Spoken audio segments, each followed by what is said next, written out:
I'll first just invite Rafay to hold the next South Asian meeting in Nepal, which has the friendliest visa regime in the region. Don't go to Dubai, come to Kathmandu.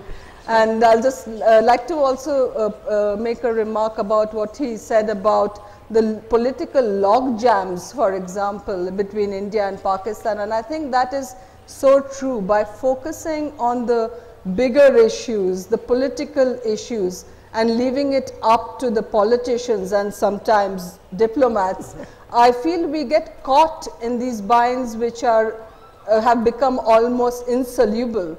And if we can go into perhaps joint and common programs which are at the level of the ground, not only would that create a commonality, but it would also perhaps eat away at this political logjam which exists. And I will just give one example. I think between India, Pakistan and Afghanistan, maternal mortality kills more people than anything else, more even than the conflict going on in Afghanistan.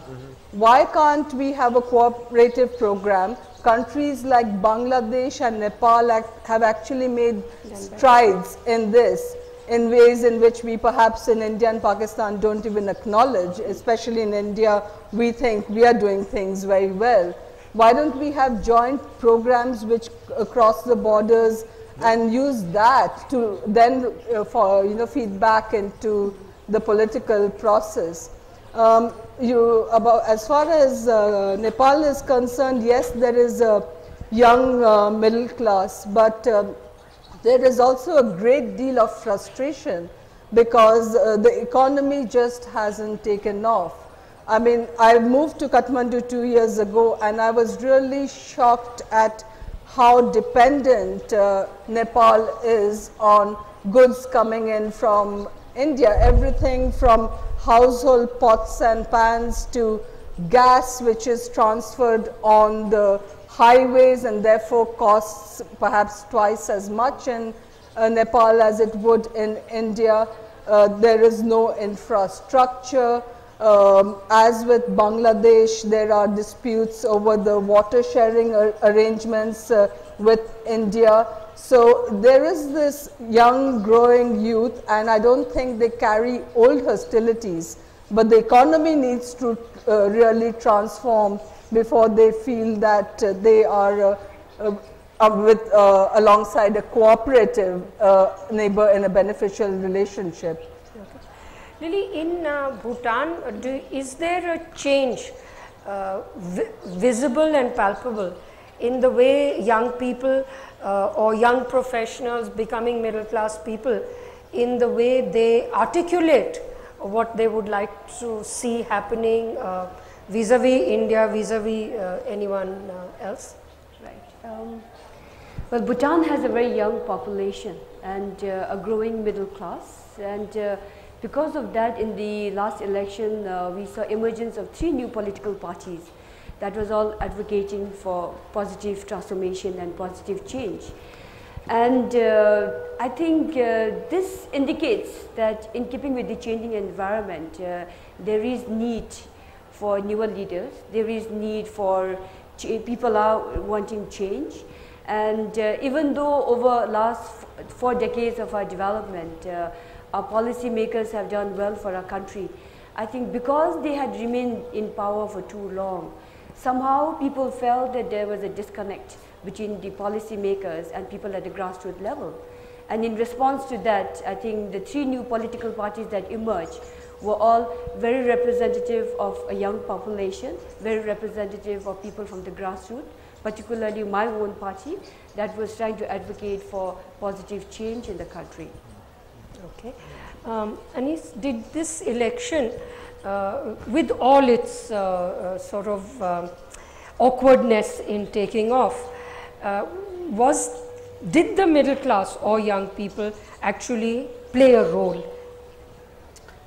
This election was, rather a strange one. Bangladesh has had the re-advent of democracy since 1991, and the elections have been very heavily participated by people from all socioeconomic strata. Typically, we get over 70% turnout for the polls in 91, 96, 2001. In 2006, we ran into similar troubles, which led to a state of emergency for 2 years. And then in 2008, again, we had very well participated, peaceful, well-conducted elections. And this time, due to the boycott of the main opposition, we again had a very troubled polls. And at the moment, the way the struggle between the two leading parties is playing out, it actually doesn't leave a whole lot of room for the general population to play a part, because it's sort of been playing out with this kind of violent protests and the attempts to contain it mainly through law enforcement, but also at times the cadres of the two parties having a go at each other. That's not a kind of scene where people who want peaceful engagement in politics would feel comfortable getting in, and even people who were nowhere near that space were targeted and became victims of violence this time. So this is a very sort of troublesome and unfortunate turn given the evolution of the last 20 years, and I think people are very anxiously watching to see where it will go. But the public opinion does matter. So BNP, which was leading this violent opposition for 12 months, anti-incumbency tends to be high. They were enjoying almost a double-digit lead over the ruling Army League last summer, from July through September. But then as this violence kept mounting, and thanks to the kind of dissemination you now have through Facebook and other medium, not just the traditional media, which itself is extensive in Bangladesh now, there's 40 private TV channels, dozens of newspapers. As that went through, the news got through, BNP's support really kept falling, to the extent in repeated public polls, people expressed strong displeasure for this violence, and especially their alliance with the Islamist party Jamaat. And what has happened is, as of January, there have been polls which said that the two parties are now completely neck and neck. And that has never happened in our 2 decades of electoral history, that an incumbent party could be neck and neck. So BNP realized that, wow, we've really lost public support with this modality. Secondly, just today, I read in the news that BNP has announced a rally for the first time in 2 decades, leaving Jamaat and those kinds of allies out of the rally. So, yeah, the public opinion does matter, and I think given our vibrant media, it does come across, and it can have an influence on the political parties, even when sometimes they both wretchedly insist on very destructive or self-destructive modes. But I think we will see a more positive direction in the coming months. Okay, so that actually takes us straight into one other subject I wanted all of you to speak about, and that is the broad frustration with governance issues, corruption, or whatever, however it is framed. These are really the inadequacies of incumbent governments, whether in the case of India, these are at the national level or at state levels, and in the case of the other countries, mostly at the national level. So one response in India that we have all seen recently, and which seems to have captured the imagination of the Delhi voters, but also elsewhere in the country, is the emergence of the Aam Aadmi Party, which has campaigned differently, which has sought financial support differently, and which actually is now acting very differently. Today, the Aam Aadmi Party, the Chief Minister of Delhi, is going to do a dharna outside the office of the Home Minister, outside the Home Ministry. These are different ways of governing, of expressing frustrations. Many of these, of course, are specific to the Indian case. They are protesting outside the Home Ministry because the police in Delhi is under the control of the Home Ministry rather than of the Chief Minister of Delhi himself. Leaving aside these peculiarities, in your countries, do you have phenomena like this? Obviously not the same, but how else do people's frustrations bubble up and then actually end up changing things? However the saga of the Aam Aadmi Party may go, it has changed the discourse of the coming general election. So, do you want to tell us, since Bangladesh had a troubled election and is a voluble society as well? Yeah, we've actually, I see several issues here. One is, I personally believe, and this is not a popular opinion at all, I think the degree of dissatisfaction we have with governance is itself based a little bit on misinformation. In the specific case of Bangladesh, the government has actually done an enormous lot. And by that I don't mean any specific party, but both parties, especially since '91. In the 70s and 80s, development was led a lot by NGOs and donors and aid and so on. It was a new country, institutions were weak. But since the 1990s, the NGOs have primarily moved into microcredit, and they really operate more or less as a financial sector now, as a subset of the financial sector. Whereas what we think of as development, hundreds of thousands of schools, hundreds of thousands of kilometers of roads, electrification, inoculation, initiatives that have led to the dramatic drop of maternal or child mortality in Bangladesh. All these initiatives, population control, everything, that has really been led by these successive governments. And there actually has been, through all this conflict, an amazing sort of macroeconomic stability, macro policy stability. The governments have held up. BNP may have been allied with Jamaat, but BNP too supported population control, which is why we have one of the best or preferred reproductive rates in the region now. But this aspect of governance, its successes never gets out, because I happen to be the publisher of a newspaper as well, because we in the media feel that this kind of news doesn't sell. In the subcontinent, we have a deeply oppositional mindset, and it's always fun to run stories that, you know, pick out on the worst issue of the government and can make a railing case out of it. So if the government completes a nice new road or a huge flyover, it's front page news for one day. But perhaps a scandal of a minister taking a few lakhs bribe, which is of course unforgivable, but nonetheless it's juicy and it'll stay in the news for 20 days. Sure. But in the public mind, the negative is being so overplayed and becoming so part of that view. So having said that, it is also not to say that there isn't tremendous corruption and ineptitude, but that has to do with not the fact that, quote, politicians are bad people or bad people are in politics. It has to do with the fact that we have structures of incentives and punishment that I think will make, if we replace the entire set of politicians and bureaucrats tomorrow with people we believe to be good, they probably after a bit of time will not be behaving too differently. So we need to be thinking of it at that level and not at this individual moralistic level where supposedly there are better people who could just descend into these positions and save us. I'm very suspicious of the goodness of the untested.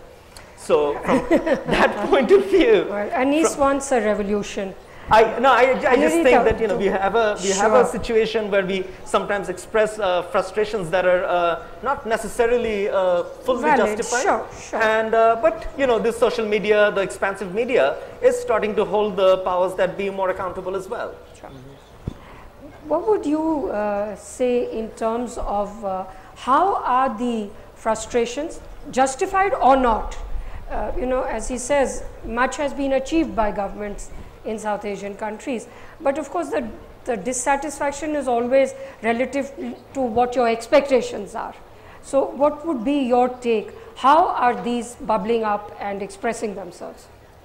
I think I agree with a lot of what Anis was saying. I mean, in Nepal, for example, the vote we just had was certainly, it was a anti-Maoist vote rather than pro any of the parties, and I think a large portion of that was the perception of corruption at the high level, because you had these Maoist leaders who were underground, came into power, and suddenly there was a lot of flash. We heard stories about the Rolex watches and the big cars and houses, and whatever the extent may have been of corruption, the perception of corruption was an important part. But I think, again, what Anis is saying, that no matter who you put into these systems, and that's where I think also the Aam Aadmi Party, what they are projecting as being clean individuals who will come in, but it really, we need institutional transformation and much stronger rule of law for these things to function. And I will blame also the media, of which I am a part, for not really analyzing these issues. Yes, they go after these sensational stories, but they also have extremely episodic and fragmented reporting. So they'll report on corruption, but they will not link it back into how the system should change, what needs strengthening to prevent that. So it just keeps on repeating itself in a loop, like, okay, here's the next corrupt official, here's the next corrupt politician, and it doesn't really move forward. So I think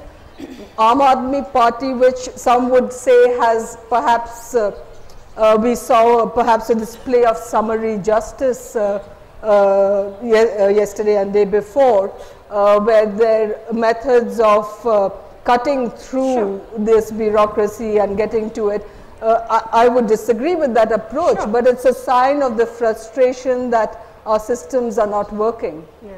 So Lily, is even if Bhutan is a young democracy, has it reached the point where people express dissatisfaction outside of the just a two-party electoral process? Well, Bhutan being a small country and a small society, system is fairly transparent, that there's little room for corruption. However, having said that, with the introduction of democracy, we also had established under a royal charter the Anti-Corruption Commission. And ever since it was established, they have gone and investigated a number of corruption-related issues from the past and have also been dealt with very firmly. Today, every individual who is suspicious of another person having engaged in a corruption activity can also report to the Anti-Corruption Commission. So in a way, it has also ensured a proper check and balance on corruption-related issues. And but also, having said that, in the recent elections, I mean, there are, I think, even though we have institutions in place to correct corruption, I think there are certain loopholes in the system that encourages or that allows corruption. So that was one of the reasons also that the newer parties were trying to work towards correcting the systemic problems which lead to corruption. Okay. So Rafay, you referred to the emergence of the Imran Khan phenomenon outside of the traditional two-party system. So would you say that that's it? That's your Aam Aadmi Party kind of thing? Oh goodness, no. Or would you, no, and so I was going to request, especially since you worked, you know, water has been an issue that you have personally worked on. If you would also say to us a little bit about the role of civil society and the taking up of issues, many of which are subcontinental by nature, but there are other issues which are purely national as well. Well, a lot of the angst, I think, was taken away by the general election. You know, you get the chance to go and vote and express your anger through the ballot box by throwing out a political party, which is what's happened. Or abhi, you know, the new corruption allegations haven't started yet. I don't think the new government has had enough time. Give them some time, the corruption allegations will start. I was involved with a civil society initiative some years ago, and it was very interesting to see this group at work. It was essentially a group out to protect some trees against being cut down in Lahore. And they moved from being literally tree-hugging, street-blocking, press conferencing activists to getting the attention of the media, which was very important. We've got a and this is the important thing when it comes to civil society in Pakistan, the ability to leverage media. 6 or 8 people were able to go onto national television regularly and make these trees a proper national issue. And I'm very pleased to report that in early 2013, the government of Punjab actually passed the Urban Heritage Park Act. It's the first urban heritage park in the history of Pakistan passed by law. And so you see civil society going the whole trajectory from having these press conferences and blocking roads to getting legislation enforced. So that's very, very heartening to note. At the same time, I'll give you other examples. There's something known as the Young Doctors Association in Punjab that objects to the working structure of young doctors. If you've gone through the pains of the 20 odd years you need to educate yourself to be able to be a doctor for another human being, you expect some nominal respectful employment, which is not what young doctors are getting at the hands of the government of Punjab. Very poor salaries, being thrown out into the districts to work in facilities that are poorly staffed and so on. And these folks also responded. They also used media, but they were much more, I'd say, violent than the Lahore Bachao Tehreek. And so there is, you could say, in civil society an awareness of the power of media, but also an equal misuse of it by blocking streets and having these sort of brickbats throwing and breaking windows and so on and so forth. They're rather a disruptive force that is still using the same medium of television to get their voice heard. So hopefully in the process and in the days to come, not only the media, but the response by politicians to civil society will improve, and we'll start seeing more rational discussions coming out of this. Now, as far as Imran Khan is concerned, he has to a large extent been able to capture this young voting bloc that I had mentioned earlier, which is ironic because he's well over 60 years of age. You know, he dyes his hair. Oh, come on. But it's too soon to put your chips in his basket yet. As a political party, he has control of one of the provinces of Pakistan. He's got to show the people of Pakistan what he's capable of doing, what his political party is capable of doing. He's got another 4.5 years. Let's give him the opportunity to show us what his civil society movement can do, and I won't pass any further judgment on that. And lastly, you mentioned something about waters. So if you give me a minute, I'm going to have to talk to you about this. The water in South Asia is crucial. The 3 mountain ranges that we sit underneath provide water for about 1 billion people. It's no joke. Between India and Pakistan, there's one agreement on how water is to be shared. It's the Indus Water Treaty. It deals largely with whether or not India can build dams on the western rivers of the Indus Basin. And the answer to that is yes, it can. The question is, what design of dam is India allowed to make? And this discussion and this heated debate will continue down the Indus Water Treaty discourse for time to come. But that's not the only water in South Asia. Recent satellite imagery by NASA has provided a time-lapse image of groundwater extraction in North India, which is one of the most heavily mined groundwater aquifers in the world. It's also the breadbasket of your country, and certainly in Punjab, in mine. And what this shows is that there's a huge amount of groundwater being extracted on either side of the border, and the aquifer is being affected transboundary. And on this issue, there is no understanding between India and Pakistan, no legal agreement, or no policy, or no initiatives. This is very important because groundwater, unlike dams are surface water agreements. They deal with hydropower. Groundwater deals with climate change and food security. And we talk about now 1 billion people. This is an area where India and Pakistan must start talking and must not allow themselves to get into the acrimonious Indus Water Treaty debate, which is very much, you stole water, we have the right to it, like children. There are much more important, much broader issues that India and Pakistan can work on that are, in my opinion, equally important. And so this would be the elephant in the room, water, which we must talk about. Well, without question, it is the elephant in the room, also with Bangladesh. The single most important issue, and with Nepal. In fact, the single most important issue is water. It has been too difficult and too sensitive to deal with in constructive or otherwise. By neglecting, of course, it's destructive. But, you know, we want to open up for some questions. And please. Thank you. You raised a lot of questions, but I'll come straight to Aunohita. Between tame elephant and the 800-pound gorilla, it's a very thin line, extremely thin. And in Nepal, when the Prime Minister Prachand, Maowadi, wanted to throw out the army chief, and President Rambar Yadav stopped it, he appealed to India. Prachand appealed to India for help.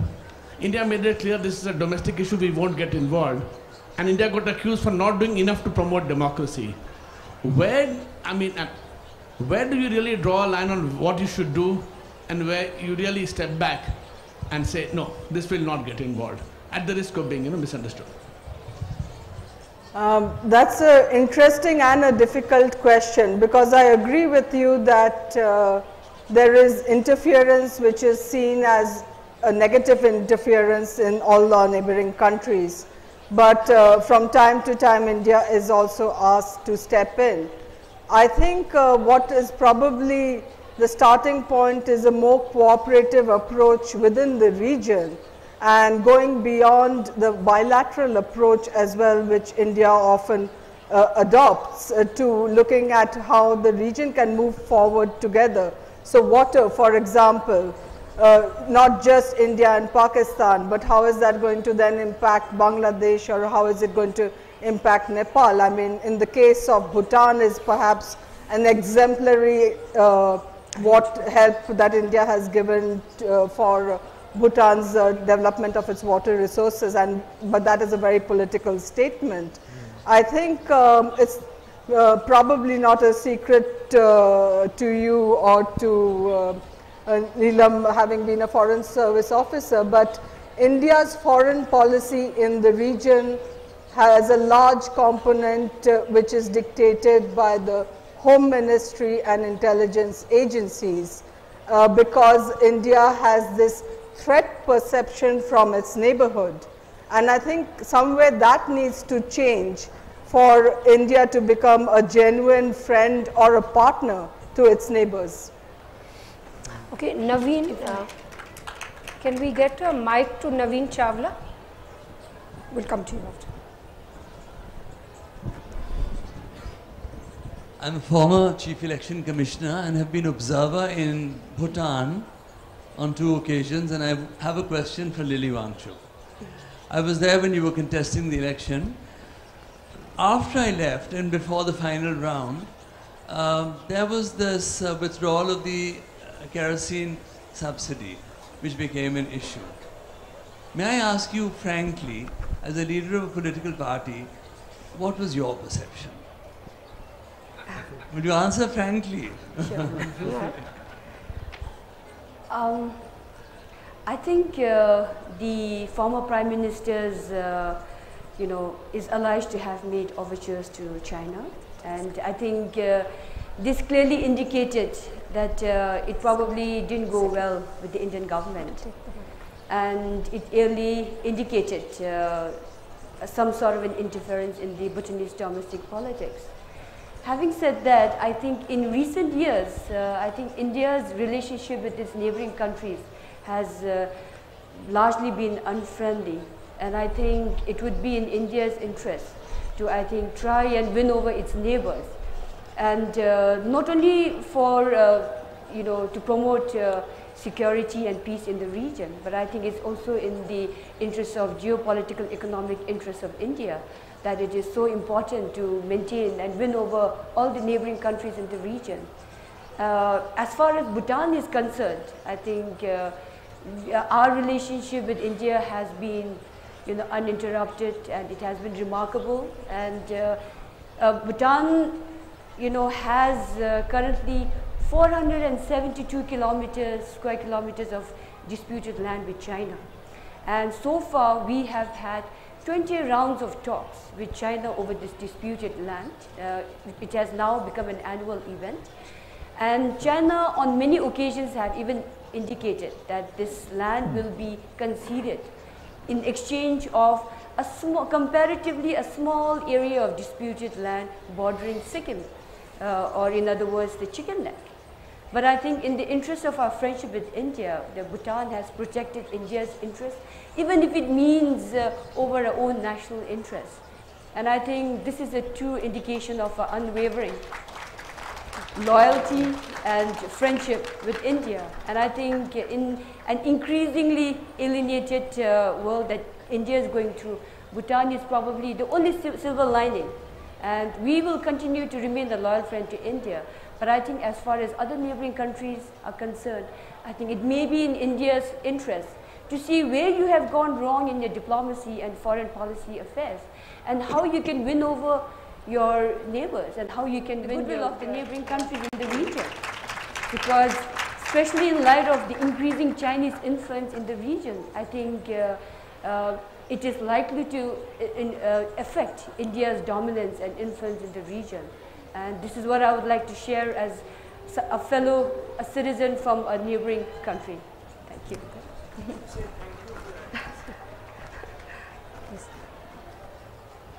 Good morning, I'm Vishakha, and first of all I'd like to thank you for such an enlightening session. I'm a political science student myself, and we haven't, in this entire session, we haven't spoken about SARC. So, and there's something that I've always wanted to ask somebody, that since we can obviously see that SARC is not really working towards, peace, not only peace and security, but also the economic development. So, why do you think that South Asian countries are not joining a regional organization like ASEAN, which is, I think the fastest growing economy in the world. Not the largest, but the fastest. So, what are your views on that?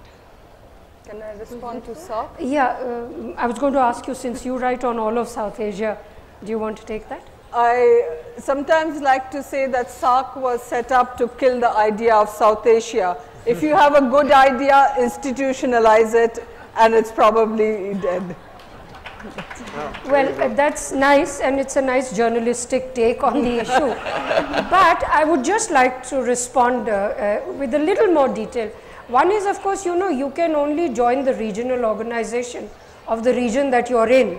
We are not a Southeast Asian region. I mean, India is a dialogue partner of ASEAN, just like Japan or China or somebody. So we can't join ASEAN whether we want to or not. But should we be trying to make ASEAN a more successful regional organization? Certainly. But I think sometimes one must recognize also why this has not succeeded. When ASEAN began, in the late 60s, everybody made fun of ASEAN. When the African Union began in its earlier incarnation, sometimes these things just take time, and they don't all necessarily have to develop in the same way. Can I add something to that? My personal view is that I think SARC is probably more trouble than ASEAN or African Union or other places, because ASEAN ultimately is more or less a partnership of equals. Even in Europe, when EU got off, it was France and Germany. They were balancing powers. In African Union, these are balancing countries. In our case, India is so much bigger than the rest, and India feels that its interests are better served by bilateral talks rather than a multilateral forum. So as long as we have this structural imbalance, I think I personally don't expect to see a lot of success out of SARC, however one defines it. And I think we, the individual countries, have to get better at also securing our interests in a bilateral manner with India. Yeah, that's it. I want to add to that as well, because from an environmental point of view, not a political point of view, an environment point of view, in December, Pakistan hosted the SARC Climate Change Ministers Summit. And you have other organizations like ICIMOD that does research on glaciers and climate change. These are non-political, nevertheless very important forums that SARC also throws up. So maybe it's not resolving the intractable political disputes that you want to try and target, but try and make the most out of the other things that SARC provides. Yeah. So can we have, please, at the back. Yeah, hello. You probably already made an allusion to what I was going to ask about the ICIMOD and in this case I'm asking about the really big white elephant, which is the occupation of the Siachen Glacier yes. by the two forces, and how the water resources of the two countries are totally affected by this. And nobody seems to want to do anything. Stephen Cohen said that the Siachen Glacier conflict is two bald men fighting over a comb. And no matter how you look at it, both these countries send men to live on the rooftop of the world and live against the elements. Everything that goes up there, by the way, doesn't come down. including human beings. I met a commander of Siachen. He told me there's a helicopter that's buried under one of the glaciers. It just so happens. All that waste does make its way down the streams and nadis and eventually makes it into the water. Now, that's not a large enough sort of environmental issue as, say, industrial pollution of the Ganges or the Indus. But it is significant. And also, we are not allowed, because of the security situation, to go up there and research how these important glaciers are being affected by climate change, which is an important environmental issue. There have been initiatives with very important stakeholders on both sides saying that, look, you can demilitarize, you can step back, you can save face. Even the army chiefs on both sides, the Prime Minister of Pakistan last year, have made these overtures. But it appears sense doesn't go beyond 15,000 feet.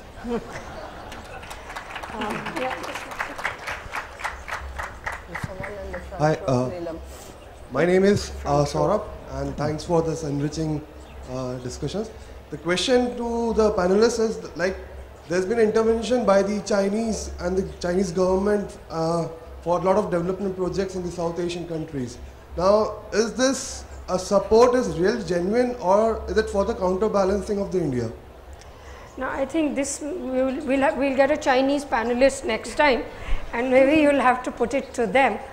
But clearly, China is the growth of China is unprecedented in speed and scale, and it is perhaps no more expanding its presence in South Asian countries than it is in Africa or Latin America. It's a global phenomenon, the rise of China. I think we have a question here.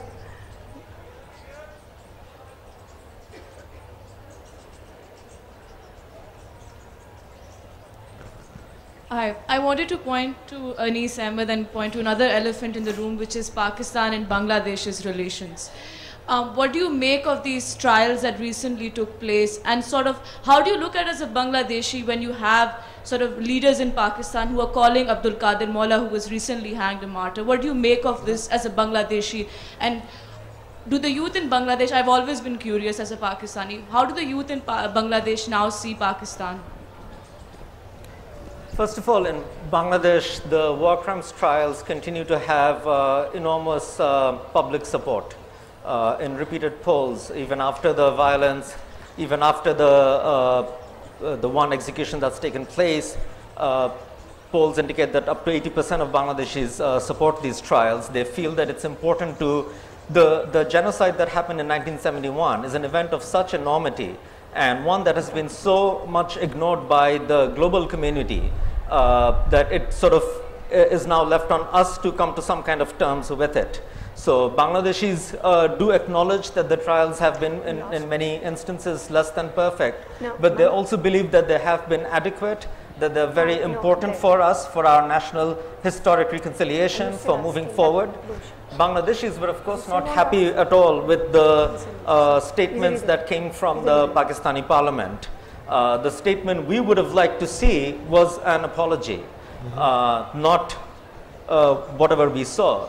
And what I would suggest to Pakistani friends is I see no dishonor whatsoever in issuing an apology on an atrocious thing that happened in history. The dishonor is in what happened in 71.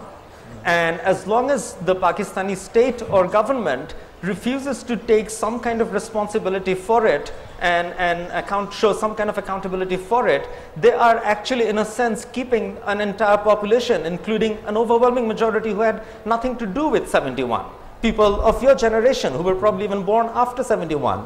You are sort of implicitly kept implicated in having to bear this position of your state, which is in a denialist position about 71. Whereas by apologizing, Pakistan would then be allocating the blame where it properly belongs, on politicians and generals who were responsible for those atrocious events of 71. Yeah. Ditto. Yeah. Okay. We have one last question. Yeah. Please. Yeah. Soon after emergence of Bangladesh, I lived in the US with Bangladeshis, Bhutanese, and Indians, and Pakistanis also. In early 70s, it was kind of a community that we lived in. However, we become more nationalistic when we come back home. I want to ask the whole panelists here that what do you think of India? You want it to be an elder brother who is gracious, or do you want what you call a superpower in the country? And what are you thinking of the churning in India after the election 1914? What kind of scene are you seeing? Are you shivering, or are you expecting something better for your region? Well, I think the Indians themselves must worry about the outcome of the 2014 elections. Do you want to? Short answer, not an elder brother, certainly not sagacious. An equal relationship is what we ask. Lily? Given India's sheer size, economic might and its geopolitical location, it can rightly be called a natural leader in the region. But I think the way things have developed in the region, I think India actually has the opportunity and potential to lead by example. And I think that leadership must be accompanied by better treatment of neighborliness, and I think also revisiting its foreign policy objectives and looking at how to resolve issues with the neighboring countries. In response to also what one gentleman also pointed out, that it's a known fact that China is increasing its influence in the region, and it is also making huge investments in countries surrounding India, and I think this is winning the neighboring countries towards China, which may be which may pose security threat for India. So I think it may be, again, as I pointed out earlier, that it's time for India to be promoting better neighborliness and resolving all issues with neighboring countries, and SAARC probably is the best platform. Sure, I'd like to add to that. Just a minute. I don't think we, the smaller neighbors of India, will ultimately gain too much by saying be nicer to us, any more than India has succeeded, say, with America by saying be nicer to us, be more sensible. Nation states are designed to pursue what they believe to be their interest or self-interest. In that perspective, what I find actually interesting about India is that even as it has risen to near superpower status, its policies vis-a-vis its neighbors often seems to be a defensive one. With Bangladesh, for example, India is quite controlling about the water, but even more the trade and the non-tariff barriers and so on. These are not very, and the border controls, which are so strict, and people are regularly shot and killed in the borders. These to me don't seem like the policies of a country that has fully come into its own sense of confidence as a superpower.